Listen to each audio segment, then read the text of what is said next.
Qué linda oportunidad que tenemos hoy al abrir nuestra palabra a nuestro Dios y poderle pedir al Santo Espíritu que nos guíe en el estudio de la misma. Voy a decirles que antes de la oración que estamos hoy comenzando una serie de temas titulados En el Espíritu y en el Poder. En el Espíritu y en el Poder. Ese es el primero de los temas. Son total unos 7 temas y yo espero que próximamente nos sigamos reuniendo a través del fuerte pregón profético. Gracias, amigos, hermanos, por acompañarnos a esta programación. Vamos a orar en este momento para que Dios nos dirija en el estudio de su palabra. Padre Santo, te agradecemos porque nos das el privilegio y la oportunidad de estudiar tu palabra. Te imploramos, Santo Espíritu, ilumínanos. Muéstranos lo que hemos de pensar, lo que hemos de decir y sobre todo lo que hemos de interiorizar, lo que hemos de vivir y lo que hemos de compartir. Lo pedimos todo en el santo nombre de nuestro Señor Jesucristo. Amén. Sin más preámbulos, como ha sido la costumbre de este servidor, voy a compartirles la pantalla para que juntamente conmigo todos podamos ver lo que estamos estudiando y así sea mucho más fácil el aprendizaje o el compartir el mensaje.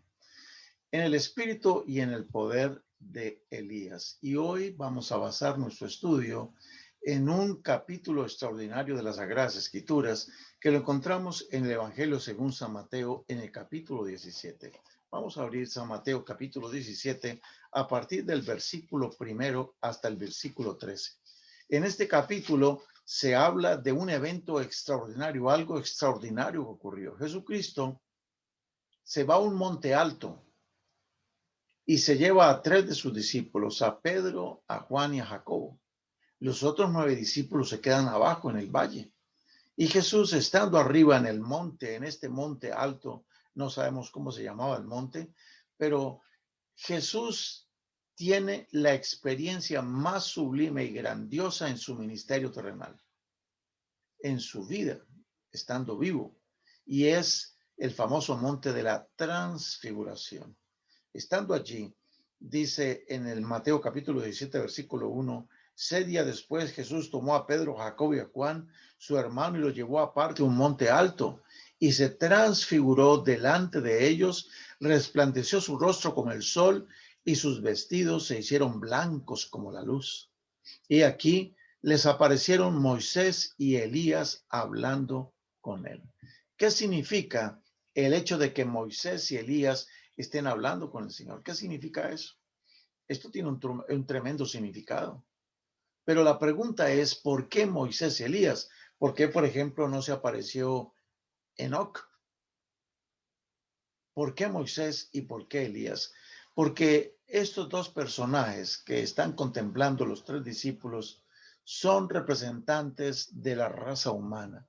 Dice en el libro Deseado todas las gentes, en la página 390, de que Moisés es el representante de los santos resucitados y Elías de los que serán trasladados. Ahora, ¿por qué Moisés y Elías? ¿Por qué han venido a la tierra y han estado al lado de Jesús? ¿Por qué Jesús se transfigura en medio de todos ellos? Mira, hermano, lo primero que todo que tenemos que reconocer es que Moisés y Elías en este momento están en los cielos, pero ellos tienen un permiso temporal. Vamos a decir, como dicen aquí en los Estados Unidos, son VIP, son invitados muy valiosos.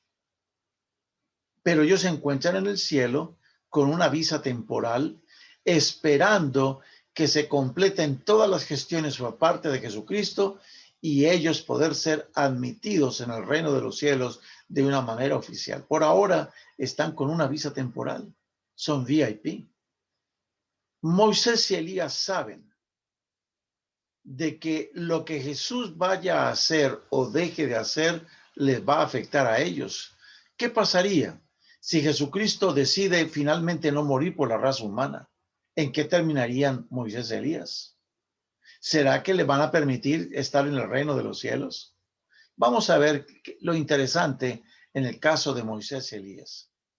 Estos hombres, dice el deseo de todas las gentes en la página 391, estos hombres escogidos antes que cualquier ángel que rodease el trono, porque déjenme aclararles, Meses después, Jesucristo, ya no en el monte de la transfiguración, sino en el jardín de la desfiguración en el Getsemaní, sus ropas no estaban blancas como la luz del sol, sino que sus ropas comenzaron a mancharse con gotas de sangre que perlaban la frente del Señor Jesucristo. En esa ocasión, Dios envió un ángel para estar con Jesús. Pero ahora Jesús, que todavía está en la flor de su ministerio, Dios el Padre le envía dos mensajeros. Y estos hombres, escogidos antes que cualquier otro ángel que rodease el trono, habían venido para conversar con Jesús acerca de las escenas de sus sufrimientos. Le iban a hablar: sabemos, Señor, de que tú vas a sufrir, sabemos de que vas a llevar el peso de la humanidad, sabemos, Señor, de que vas a ser azotado, vas a ser escupido, vas a ser despreciado por tu gente.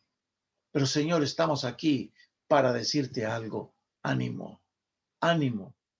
Es que Moisés y Elías entienden que aunque ellos ya están arriba, ellos tienen un permiso temporal para estar arriba. Por eso, tanto Moisés como Elías están allí, fueron enviados por el Padre Celestial para consolar a Jesús, para consolarlo con la seguridad de que cuenta con la simpatía del cielo. Y aún más, la esperanza del mundo, la salvación de todo ser humano fue el tema de la entrevista. Señor, estamos para decirte: ánimo, Señor. Mira, la prueba de tu sacrificio, la prueba de lo que tú vas a hacer es válido, Señor, es que ya estamos aquí. Y por eso nuestro Padre Celestial nos ha enviado para confortarte, para consolarte, para darte ánimo, para decirte: siga adelante. Miremos el caso, por ejemplo, de Moisés. Moisés entiende muy bien de que él representa a todos aquellos que murieron y resucitaron o van a resucitar. Porque cuando Moisés murió, igual que Abraham, Isaac, Jacob, David, los grandes hombres de la fe, dice Hebreos 11:13, conforme a la fe murieron todos estos sin haber recibido lo prometido. Se murieron creyendo, mirándolo todo de lejos, creyéndolo, saludándolo y confesando que eran extranjeros y peregrinos sobre la tierra. Todos los santos hombres, desde Abel hasta nuestros días, los que han muerto en el mensaje del Señor, han muerto creyendo de que un día resucitarán y verán al Señor. Moisés representa a toda esta humanidad que ha muerto y que todavía descansan en la tumba. Y le dice: Señor, Señor, nuestra esperanza de tener no una visa temporal, sino una ciudadanía eterna en el reino de los cielos depende de ti, Señor. Pero alégrate, Señor, consuélate con pensar de que por lo menos ya tienes dos muestras de tu sacrificio aquí en los cielos. Por eso es que en Isaías 53:11, Jesús, cuando contempla a Moisés y cuando contempla a Elías, el rostro se le ilumina. Y dice Isaías que él verá el fruto de la aflicción de su alma y quedará satisfecho. Y por su conocimiento justificará mi siervo justo a muchos y llevará las iniquidades de ellos. ¿No le parece a ustedes eso espectacular? Esto es maravilloso, lo que nos está presentando la palabra de nuestro Dios. Ahora, en el momento en que Cristo dice a Moisés y a Elías: tranquilos, gracias por sus palabras, me dan ánimo, yo estoy decidido a seguir adelante y estoy dispuesto a dar mi vida no solamente por ustedes, sino por toda la raza humana. En ese momento, cuando Cristo en el monte de la transfiguración toma o reafirma la decisión tomada desde las cortes celestiales de morir por la raza humana, en ese momento los cielos se iluminan aún más y se escucha a la voz del Padre. En Mateo capítulo 17, el versículo 5, el Padre desde los cielos dice: este es mi Hijo en quien tengo complacencia. Queridos, ¿por qué el Padre sentía complacencia en su Hijo?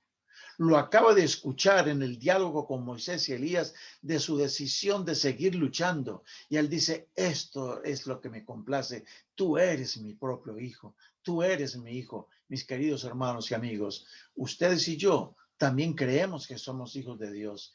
¿Y cómo puedo pensar yo, cómo puedo estar seguro de que Dios se complace en mi vida como hijo de Él? ¿Cómo sé que Dios se complace? Bueno, de la manera como el Padre se complació en Jesús. Por ejemplo, ¿cómo se complace el Padre en Jesús? Porque Jesucristo en su vida, en todo su ministerio, demostró el propósito por el cual vino a esta tierra. Y ese es el propósito por el cual nosotros fuimos llamados. Dice en Lucas 19:10 en la parábola de la oveja perdida que Jesucristo vino a buscar y a salvar lo que se había perdido. Por eso su Padre tiene complacencia en él. Cuando el Padre tiene complacencia en nosotros, cuando nosotros también buscamos y salvamos lo que se ha perdido. Jesucristo es como la mujer de la parábola de la moneda perdida.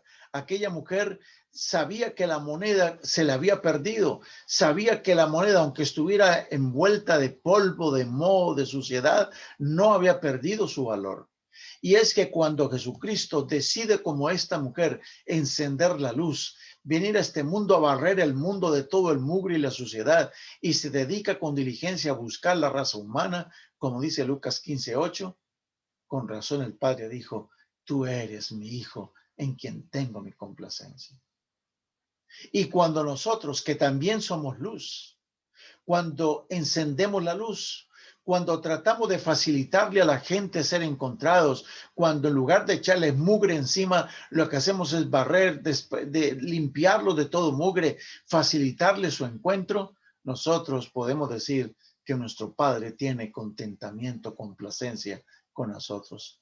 Jesucristo dijo, Dios dijo, este es mi Hijo en quien tengo mi complacencia. Porque Jesucristo está siendo representado por aquel padre de familia que todas las mañanas se levantaba en el balcón de su casa y miraba a través de una ventana el camino a la distancia para ver si podía ver a su hijo perdido, a su hijo pródigo regresar por aquel camino. Y una mañana, cuando el padre sale y ve en el camino a la distancia, ve una figura que se acerca y es el mismo andar de su hijo. Y el padre, sin pensarlo más, rápidamente sale de la casa, corre, va en busca de aquel hijo y sin importarle la apariencia física ni el olor que traía, lo abraza y llora. Este es mi hijo en que tengo mi complacencia, dice el padre, porque esa fue la labor de Cristo Jesús, el cual, aún estando nosotros lejos, separados de Dios, Él viene, corre a buscarnos. Y no solamente el padre hizo eso, sino que el padre de familia abrazó a su hijo, le puso de nuevo el anillo en su dedo, donde lo está restaurando a la posición que ocupaba. Le manda quitar la ropa andrajosa y sucia que tiene y le pone vestiduras nuevas, le pone un manto precioso. De igual manera Jesucristo nos restaura a la posición que teníamos antes, pone un manto de justicia sobre nosotros, nos da la bienvenida, manda a matar el becerro más gordo, en este caso Jesucristo es el becerro que fue sacrificado para que este hijo pródigo pueda regresar al seno de su hogar. Y hace una tremenda fiesta porque su hijo ha vuelto. Esta es la clase de hijos en los cuales Dios tiene complacencia. Cuando nosotros salimos a buscar a la gente, cuando no lo reprimimos, cuando no los reprendemos, cuando no los regañamos, sino que abrazamos a las personas y los restituimos, hermanos, podemos decir que somos hijos en los cuales Dios tiene complacencia. Dios dijo, este es mi hijo en quien tengo complacencia. Su hijo es aquel que cuando encuentra una pecadora como la mujer de la lámina, y Jesucristo le pregunta, ¿dónde está mujer? ¿Dónde está mujer los que te condenan? Ella levantando temblorosa su vista y mirando al Señor le dice, no están. Y Jesús le dice, yo no te condeno tampoco. Vete, pero no peques más. Y Jesucristo lo ilustró con la parábola del mayordomo infiel en Lucas 16:9. Aquel mayordomo infiel representa a cada uno de nosotros que hemos recibido la administración de las riquezas de Dios. ¿Cuáles son las riquezas que Dios nos ha puesto a administrar? Dios nos ha dado la gracia. Nosotros tenemos que administrar la gracia a la gente. Dios nos ha dado la misericordia, nos ha dado la justicia, nos ha dado la luz, nos ha dado la fe, nos ha dado esperanza. Y todas esas riquezas que estamos administrando no nos pertenecen.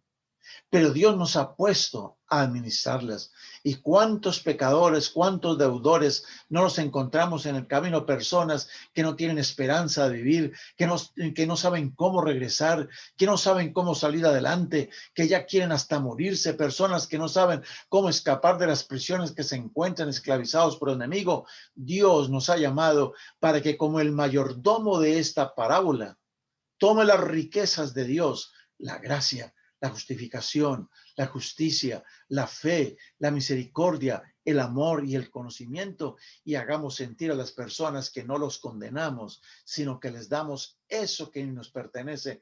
Por eso Jesucristo dice que en la parábola el amo felicitó al mayordomo infiel porque había ganado amigos por medio de las riquezas injustas. Eso significa ser un hijo en el cual Dios tiene su complacencia.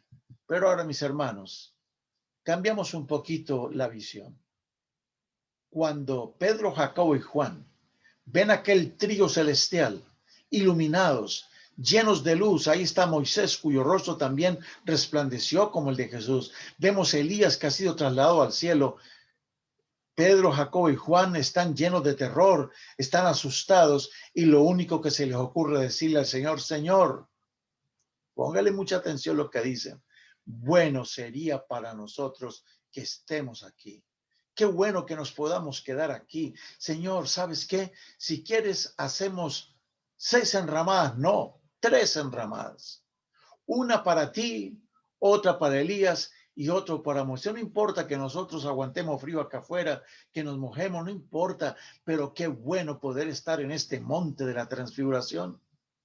Como Pedro, Jacobo y Juan, hay muchos que estamos muy contentos de estar en el tope, en lo alto de nuestra montaña, de nuestra experiencia religiosa. Qué bueno estoy en la iglesia, qué bueno estoy con Jesús, qué bueno que tengo la transfiguración, qué bueno estoy siendo librado de tantas cosas, qué bueno, Señor. Hay gente que dice: mira, si yo, aunque sea para barrer en las calles de oro en el cielo, soy admitido, me contento con ser el barrendero. Pero, mis hermanos, la escoba no es para usarlas en las calles de oro. La escoba es para que lo usemos aquí abajo, no en el monte de la transfiguración, sino que usemos la escoba para barrer el mugre y facilitarle el camino a los pecadores para que vengan a Jesucristo. Señor, dijeron, bueno, es para nosotros que estemos aquí. Ellos no sabían lo que estaban diciendo. Es que es muy bonito tener una religión donde estoy allá arriba con Jesús, donde todo marcha bien, con mis hijos protegidos del mal, y eso no está malo. Pero, hermanos, nosotros no fuimos llamados para quedarnos arriba en enramadas. Dios quiere una religión no de enramadas, sino quiere una religión más activa. Al día siguiente, cuando bajan del monte, y para eso vamos a ir al libro de Marcos, para que veamos lo que Marcos nos está diciendo. Marcos cuenta el mismo relato del monte de la transfiguración, pero yo quiero llamar su atención a lo que pasa. Vieran el contraste.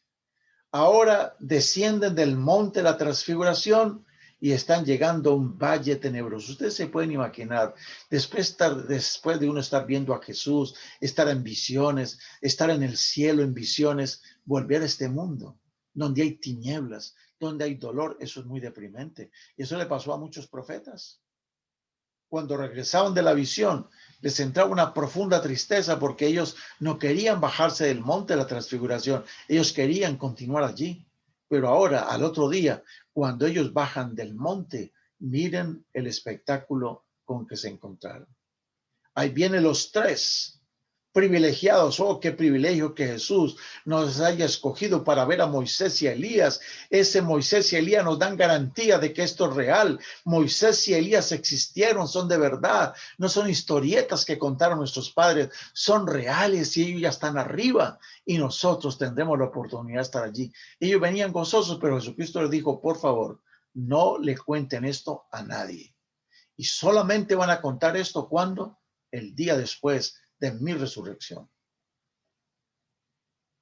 Ahora llegan al valle. Y cuando llegan al valle, dice en Marcos capítulo 9, el versículo 14, cuando llegó a donde estaban los discípulos, a donde estaban los otros 9 que habían quedado. Cuando llegó a donde estaban los discípulos, vio una gran multitud alrededor de ellos. Vio a los escribas que estaban discutiendo con los discípulos. Y enseguida, toda la gente, viéndolo, se asombró y corrieron a él y le saludaron. Entonces Jesús hace una pregunta. ¿Qué estabais disputando? Yo no los dejé aquí abajo para que ustedes se pongan a hacer discusiones teológicas con los escribas. Yo los dejé aquí para que ustedes prediquen el evangelio, sanen los enfermos. ¿Qué ha pasado? ¿Por qué se han dedicado a disputas? Eso se parece mucho a lo que pasa hoy en día. Tristemente, hay muchas iglesias, incluso la nuestra, que se andan dividiendo y formándose grupitos por aquí, grupitos por allá, porque andan discutiendo teología, andan discutiendo doctrinas, andan discutiendo metodología, anda discutiendo sistema de organización, cómo se usan los diezmos, cómo no se usan, andan discutiendo lo que no tienen por qué estar discutiendo cuando eso ya está revelado. Pero estaban disputando. Y mis hermanos, cuando una iglesia o cuando una persona se dedica a estudiar la Biblia solo para entrar en discusiones, no está cumpliendo el mandato divino. Dice en el versículo 18, leamos el 17. Que cuando Jesús les preguntó a la gente, ¿qué andan disputando con los escribas? ¿Qué andan haciendo? Esto no fue lo que yo les pedí. Entonces, dice el versículo 17, respondiendo uno de la multitud, esa multitud que estaba asombrada, esa multitud que miraban cómo disputaban los escribas con los discípulos, uno de la multitud sale y le dice, maestro, viene y corre y se arrodilla delante del maestro y le dice, maestro, traje a ti mi hijo que tiene un espíritu mudo, el cual donde quiera que le toma le sacude y echa espumaracos y cruje los dientes y se va secando. Qué triste. Ustedes saben, para un padre ver que su hijo se está encogiendo, su hijo se está secando. Usted se puede imaginar uno llevar al hijo a la iglesia, una visita, dice un amigo, dice voy a llevarlo a la iglesia, allí oran por nosotros y yo llevo al muchacho a la iglesia y se encuentra con la impotencia que de pronto hay gente en la iglesia que está más seca, que se está secando que aquel mismo que está trayendo a su hijo de afuera y que se está secando. ¿Se imaginan el espectáculo? Y el hombre dice, yo traje a mi hijo que está siendo sacudido por el enemigo, tiene un espíritu mudo, anda echando espumarejos. ¿Se imagina el padre cuando se aferra a Jesús y ve que su hijo en ese momento le quiere dar como un ataque, él no haya que hacer, está desesperado? Y mire lo que le dijo. Dije a tus discípulos que lo echasen fuera y no pudieron. ¿Cuántas veces nosotros no nos sentimos así, impotentes? La gente viene a nosotros, nosotros que tenemos la luz, que tenemos el conocimiento, que somos discípulos de Cristo y no podemos. ¿Cuánta gente no llega a la iglesia buscando paz, tranquilidad? Vienen las parejitas y de pronto todo termina tan mal que alguien de la iglesia que no estaba conectado con el Señor termina llevándose a la mujer del vecino que llegó a la iglesia. Y la gente dice, si esa es la verdad, yo no quiero saber de la verdad. El famoso Mahatma Gandhi, el príncipe o el motor de la paz en la India, de la independencia de la India, un día dijo lo siguiente, porque él estudió en Inglaterra y conoció cristianos allá en la universidad. Mahatma Gandhi dijo, yo conozco a Cristo y me gusta Cristo, pero lo que no me gusta son los cristianos. ¿Cómo les parece eso? El hombre dice, no pudieron, no pudieron. Traje a mi hijo, traje a mis hijos a esta iglesia y mis hijos están peor. Traje a mi mujer y está peor, traje a mi marido, está peor. ¿Qué pasa? Entonces Jesucristo dice una frase terrible en el versículo 19 y respondiendo él les dijo, oh generación incrédula, hasta cuándo he de estar con vosotros? ¿Hasta cuándo os he de soportar? Terrible. ¿Hasta cuándo el Señor tiene que soportar que nosotros seamos de pronto una iglesia sin poder, una iglesia que se está secando, donde hay miembros de iglesia que pueden estar siendo sacudidos y echando hasta espuma por la boca? ¿Hasta cuándo? Dice el Señor. Entonces, mis hermanos, viene yo creo que la parte más importante de lo que pasa en el valle de la desfiguración. Este no es el monte de la transfiguración, ahora estamos en el valle de la desfiguración.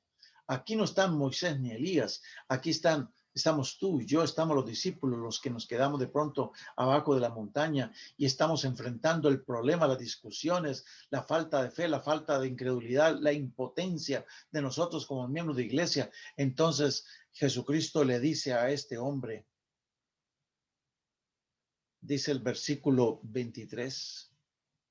No, vamos a leer un poquito antes, desde el versículo 20. Dice que le traen el muchacho a Jesús y cuando el espíritu vio a Jesús, sacudió con violencia al muchacho, quien cayendo en tierra se revolcaba echando espumaracos. Se imaginan la angustia, el terror de la gente. Se retiraron, pararon las discusiones, pararon los gritos, la murmuración y ahora están viendo un espectáculo dantesco, terrible. Un muchacho sacudiéndose allí en el piso, temblando, echando espuma por la boca. Un demonio apoderado del muchacho. Se imagina la impotencia a aquel papá y aquel papá le dice, Señor, por favor, ten misericordia.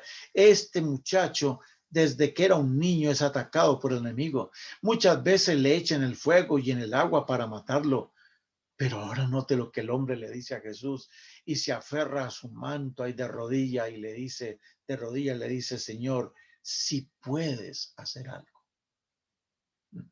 ¿Qué significa ese si puedes? Es que el hombre ya no está creyendo. ¿Cuánta gente no hay allí que ya no cree en Jesús por culpa de nosotros mismos? Señor, si puedes hacer algo, por favor, si puedes hacer algo, ten misericordia de nosotros y ayúdanos. Entonces en el versículo 23 Jesús le dijo, si puedes creer, al que cree, todo le es posible. Y ahora asombrémonos con la respuesta del padre de familia. Él le dice, Señor, creo, ayuda mi incredulidad. ¿Cómo? Está diciendo, Señor, yo creo, pero no creo. Señor, yo quiero creer en ti, pero ayuda a mi incredulidad. Ese es el mundo en el cual estamos nosotros ahora. No estamos en el monte de la transfiguración, estamos en el valle de la desfiguración. ¿Cuánta gente no hay por allí que ha perdido su esperanza, ha perdido su fe, ha perdido su deseo de vivir? No tienen, están rotos, familias destrozadas, hijos en las cárceles, hijos destrozados por la drogadicción, tantas mujeres jovencitas arrastrando vidas miserables y tristes. ¿Y qué estamos haciendo nosotros? Mis hermanos, Jesucristo, ¿qué le dijo a este hombre? Este hombre aferrándose a él le dice, Maestro, Señor, si puedes hacer algo, hazlo, por favor. Ten misericordia de nosotros. Señor, creo, pero ayuda mi incredulidad. Saben que esa oración no ofende al Señor. Nosotros podemos ir a Jesús y decirle, Señor, Señor, yo quiero creer en ti, pero me falta fe. Señor, quisiera ser fuerte, pero soy débil. El Señor no se molesta con la persona que reconoce su condición. La persona que dice, yo me siento indigno, me siento miserable, pero hermanos, tenemos que aprender como este hombre, aún en su incredulidad, aún en su duda, se arrojó al piso y tomando el manto de Jesús le dice, por favor, ayuda a mi incredulidad. Tenemos que aprender de Jacob que con la cintura desencajada, estando cojo, sin fuerza en las piernas, utilizó lo único que le quedaba con fuerza, sus brazos, y se aferró a los pies del ángel y le dijo, no te suelto hasta que me bendigas.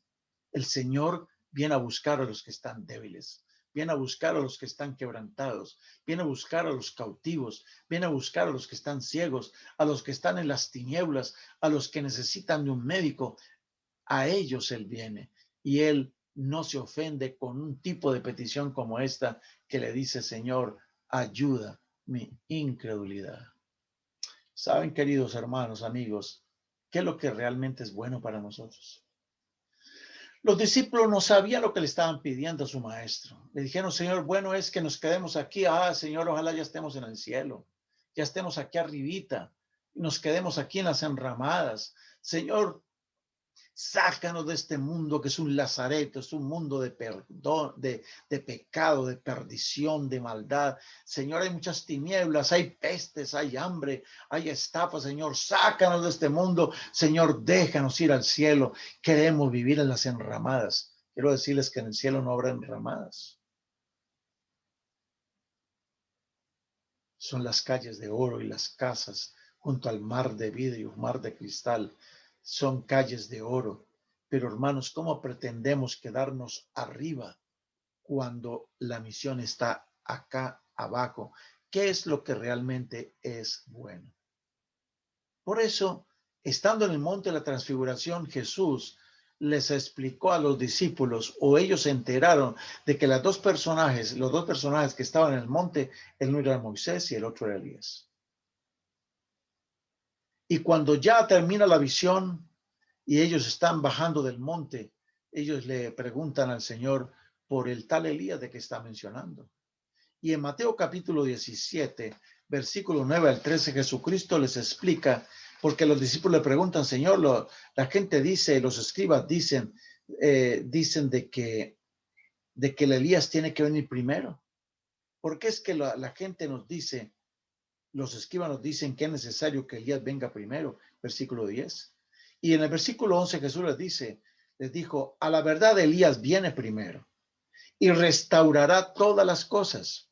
Mas os digo que Elías ya vino y no lo conocieron y no lo quisieron. Hicieron con él todo lo que quisieron. Así también el Hijo del Hombre padecerá de ellos. Entonces los discípulos comprendieron que Jesús les estaba hablando de Juan el Bautista. Ellos se preguntaban cómo. Aquí está Elías, pero la profecía dice que viene otro Elías y nos está diciendo que es Juan Bautista, pero ya se murió.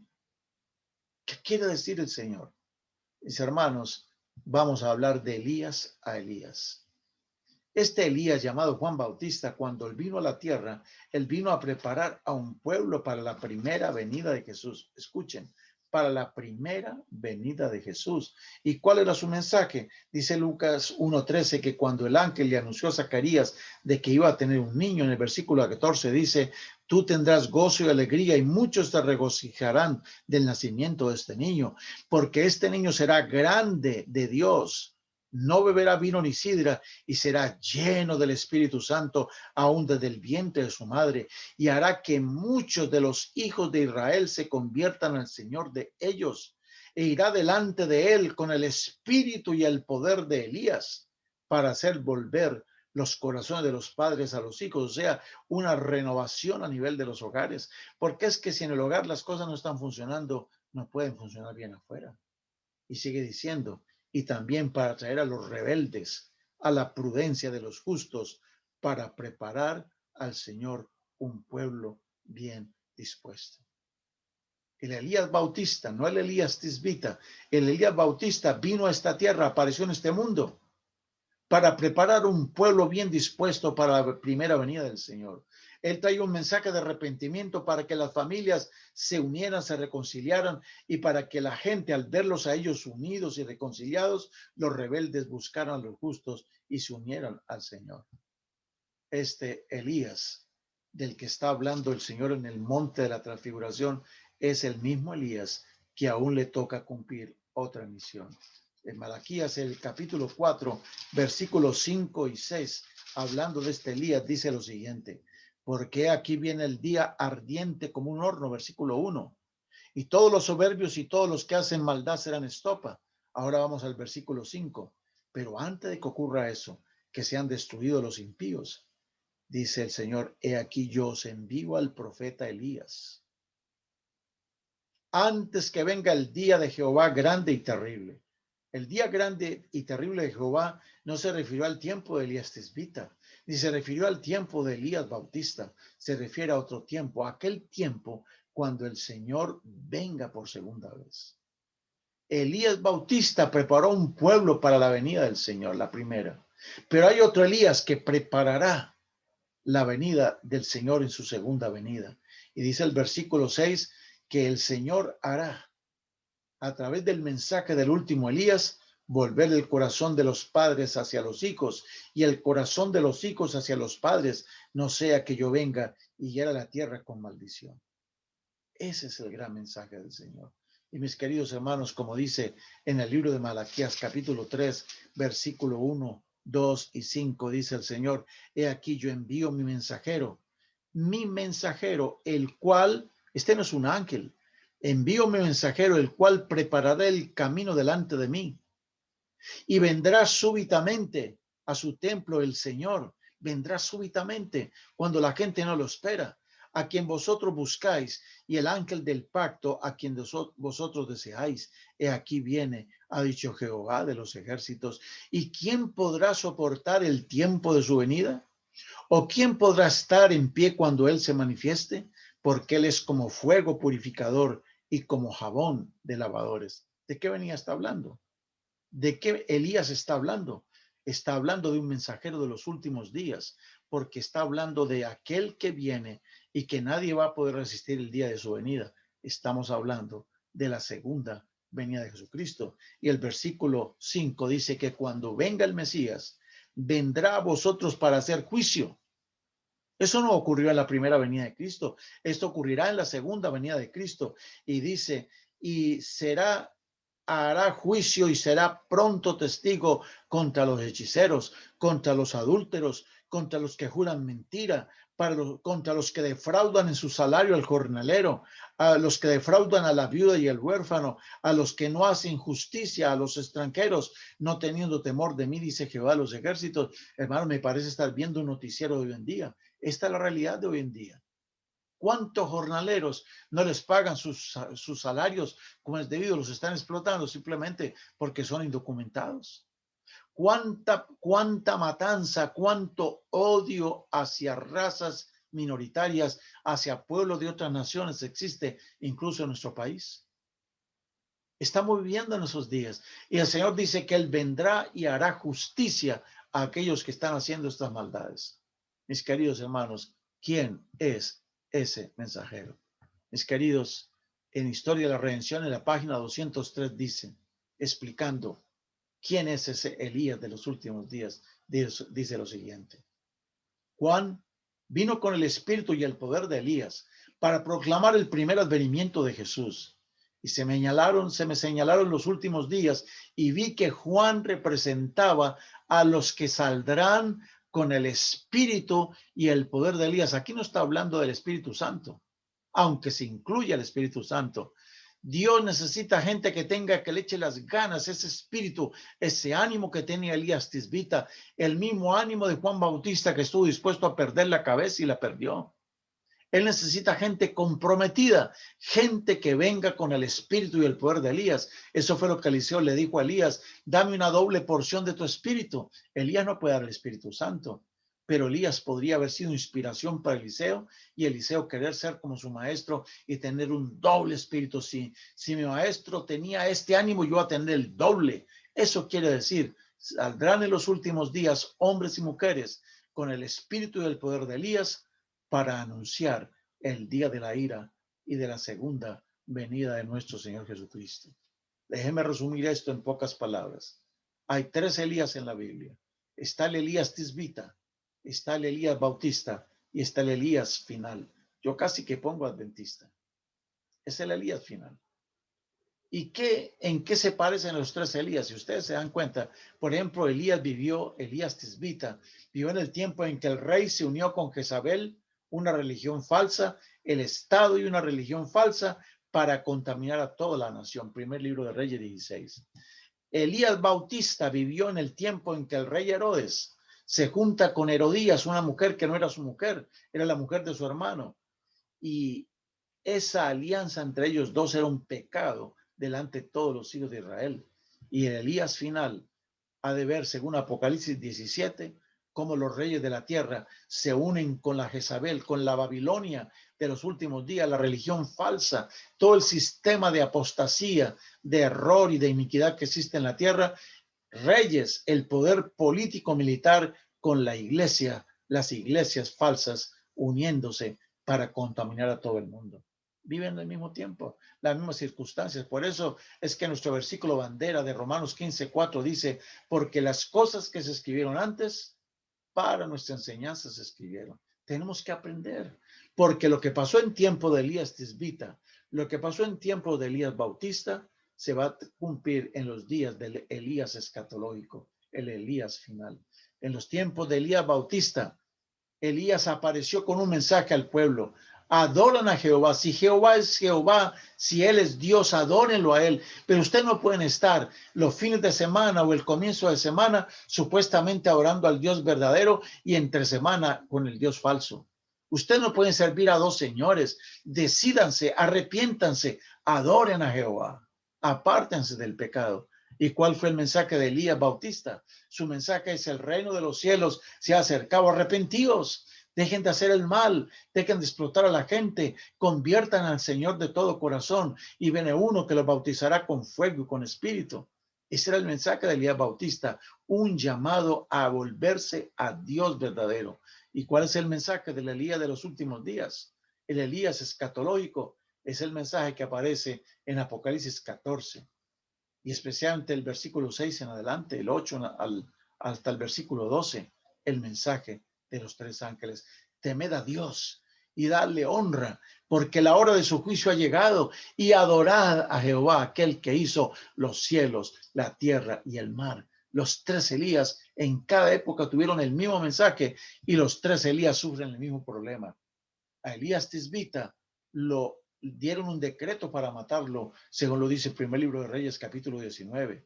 Y el Elías Bautista sufrió un decreto de muerte. Herodías lo mandó a matar. Y el Elías escatológico será víctima de otro decreto de muerte, cuando dice Apocalipsis 13:11 al 18, que la bestia que se levanta de la tierra hará una imagen a la bestia del mar, le hará una imagen y mandará a todo el mundo que la adore, y el que no la adore será muerto. Estamos hablando de que el Elías de los últimos días, tú y yo, que hemos sido llamados para preparar un pueblo, tenemos una misión que no podemos ignorar. Bueno es para nosotros, dijo Pedro, pero ¿qué es lo que es bueno para nosotros?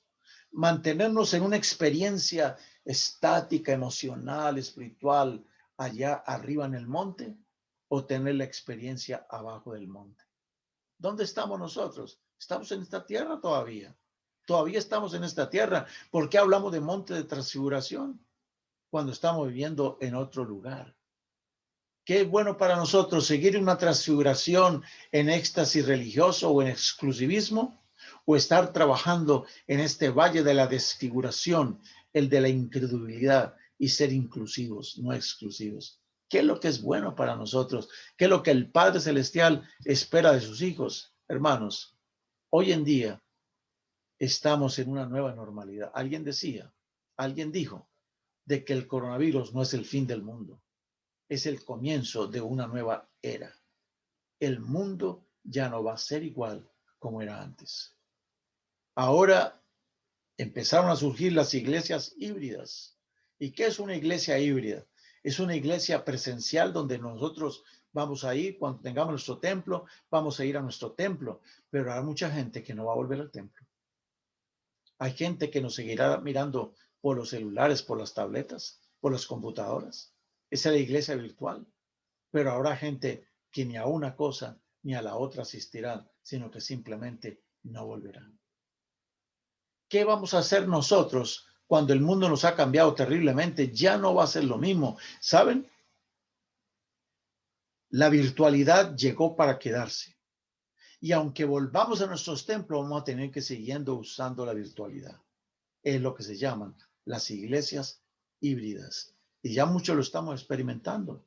Tenemos una iglesia virtual, iglesia donde tenemos miembros de otros estados de esta nación, miembros de otros países que no fallan a nuestros cultos en los grupos pequeños, a los cultos de entre semana, a los cultos del sábado, la sociedad de jóvenes, siempre están con nosotros. Y hay algunos de ellos viviendo lejos que han pedido hasta el bautismo. Está la iglesia virtual. Mis queridos, ¿qué vamos a hacer bajo la nueva normalidad? Bajo la nueva normalidad, ¿qué sería lo bueno para nosotros? ¿Sabes? ¿Qué es lo bueno para nosotros? Déjenme decirles algo. Alguien dirá, bueno, pues como ya comenzó la nueva normalidad, ¿qué es lo bueno para nosotros? El distanciamiento social. Pero una cosa es distanciamiento social y otra cosa es distanciamiento del pecador. Sí, guardemos las distancias, pero eso no significa que no nos podemos aproximar a los pecadores. ¿Qué es lo bueno para nosotros? Usar el tapabocas, sí, está bien, lo vamos a usar en la iglesia.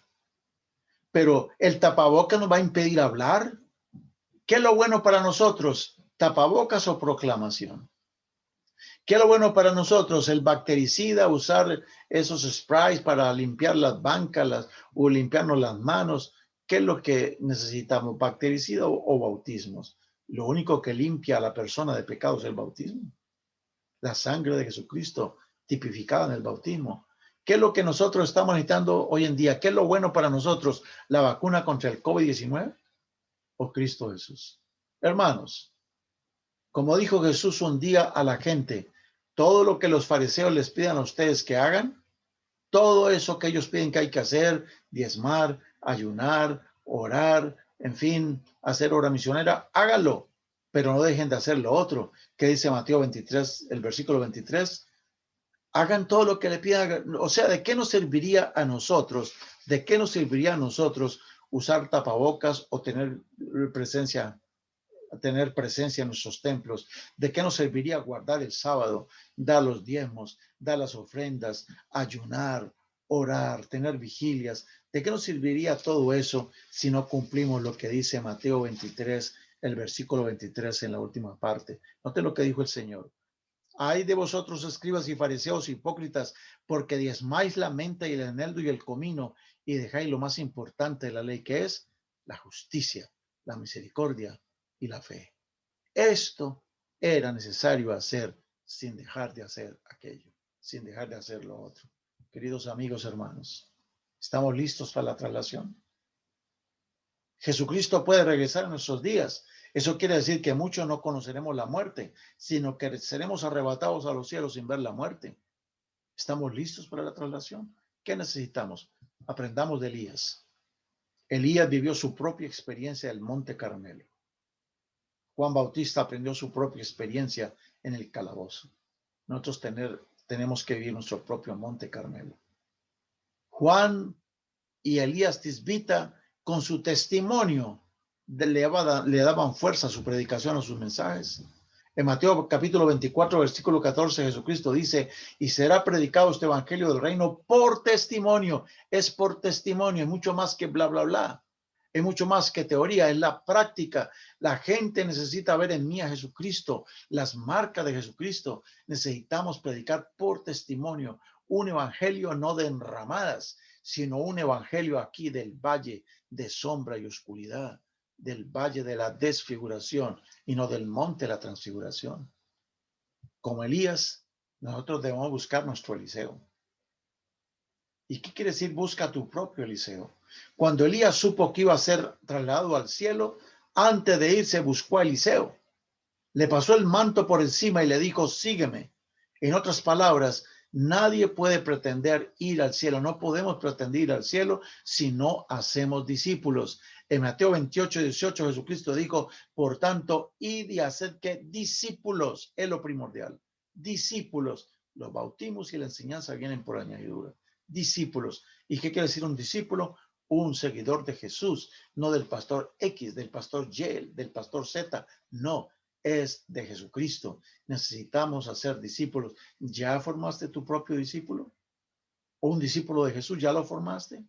¿Estás trabajando con alguien, enseñándole cómo trabajar, cómo llegar a las personas? Necesitamos hacer discípulos. Y si no, no estamos haciendo la misión. Y lo tercero es, hermano, cuando ya hayamos pasado la experiencia del Carmelo, cuando ya hayamos hecho discípulos, entonces deja caer tu manto. Eso fue lo que hizo Elías. Cuando Elías se fue hacia los cielos, dejó caer su manto y lo tomó Eliseo. Cuando el día en que el Señor le dijo a Moisés, Moisés, escoge 70 ancianos. Y él los escogió. Mire lo que Dios le dijo.